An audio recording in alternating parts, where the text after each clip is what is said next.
Vous voulez gérer votre entreprise de la manière la plus efficace, contactez Magip Consulting, donc une entreprise, une société spécialisée dans la gestion administrative stratégique des entreprises. Ku bëgg gérer sa entreprise, sa GIE, sa coopérative, ñëwal ci Magip Consulting, des professionnels ñoo fa ne aguerris, rompus à la tâche, ñu defal la liggéey bu jéggi dayoo. Ñu ngi nekk Saly, résidence plein sud. Numéro yi mu ngi nii, mën ngeen contacter 77 576 94 04, 77 447 24 24 avec Magay Fall et Mamadou Khaban Sow. Donc vous serez ravis et satisfaits des compétences de Magip Consulting. Bonjour à toutes et à tous. Bonjour à tous les suiveurs, à tous les inconditionnels de Grégoire. On sama gars yi acca na gars yi dem leen voter ji pulse bi.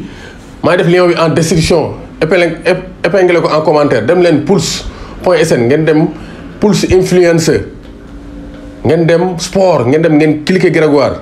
Ngeen voter Grégoire ay sama gars yi yéen a ngi seral de ay ci maa ngi woon ay 800 et quelque nañ dem ba 2000 3000 na ñëpp dem voter waay sama gars yi bu dara seet na lépp yëngu. Donc Edouard Mendy donc ak vraiment ak Koulibaly seen ànd dàq nañ ko. Thomas Tuchel waa Chelsea dañ ko tux comme avec le Paris Saint-Germain. Thomas Tuchel sportivement c'est pas alarmant, c'est le début de saison.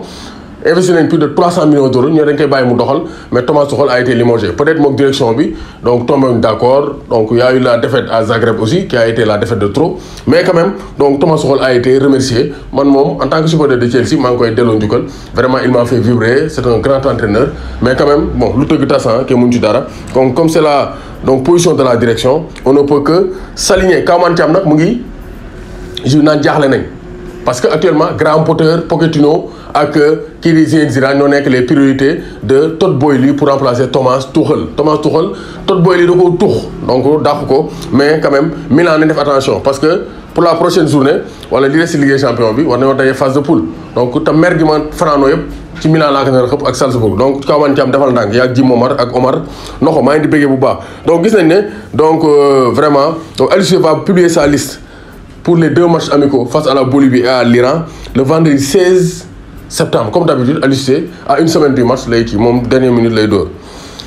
Aliou Cissé d'après les informations du journal Le Quotidien SN, Aliou Cissé narul def changement yu bari il va rester dans la continuité comme d'habitude. Aliou Cissé il change pas mais équipe dina am ay joueurs yu bees.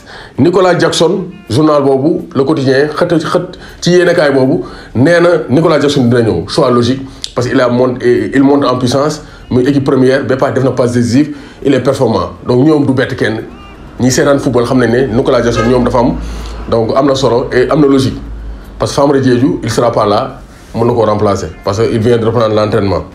Ismaël Jakobs comme ni ko le père Toumani di waxee Ismaël Jakobs ñëw na Sadio Cissé manque de doublure yàgg nañ koo wax. Ismaël Jakobs yàgg naa wax ba mu nekkee Cologne sax la déclaré woon dafa jouer pour l'équipe nationale du Sénégal. Aliou Cissé va l'appeler. Moussa Niakhaté aussi c'est une évidence loolu ñëpp gis nañ ko.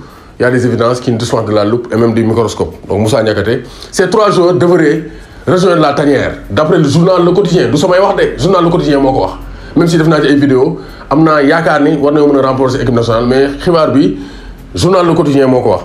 Mais am na benn joueur boo xam ne aussi Wii Sport wax na ko mooy Pathé Ismaïla Ciss war naa mën a parce que Loum Ndiaye est blessé et je pense qu'au milieu de terrain Pathé Ismaïla Ciss va connaître sa première sélection à 28 ans. Le petit frère de Saliou Ciss. doomu Gaynde Njaay warul tiit warul ragal dem leen votel Grégoire ci pulse influence bi dooleel Grégoire ñu mën a jël ndam li béggee sama gars yi wu man xarta toj sa mbaari munaan tës. Bonjour chers inconditionnels de Grégoire Omisso donc tey nag donc on va faire dans l'humanitaire dans l'humanitaire la ñuy def donc problème majeur dafa am fële ca Fimela Simal donc désenclavement la ñu bëgg parce que ndox mi dafa ne donc il faut des voies de contournement pour que population yi mën a circuler donc actuellement dafa am Copper Express bu waa Simal ak waa Fimela ubbi fële ci région de Fatick pour mën a am ay routes pour faciliter le développement donc le déplacement des populations pour que population yi mën a déplacer wu normalement donc bu ngeen amee soutien bi ngeen mën a def te yàlla tax rek ngeen jàpp ci combat bi parce que Sénégal suñu dëkk la ñoo ko bokk te pour que nit ñi mën a dund en pleine harmonie il faut que ñu mën di déplacer wu.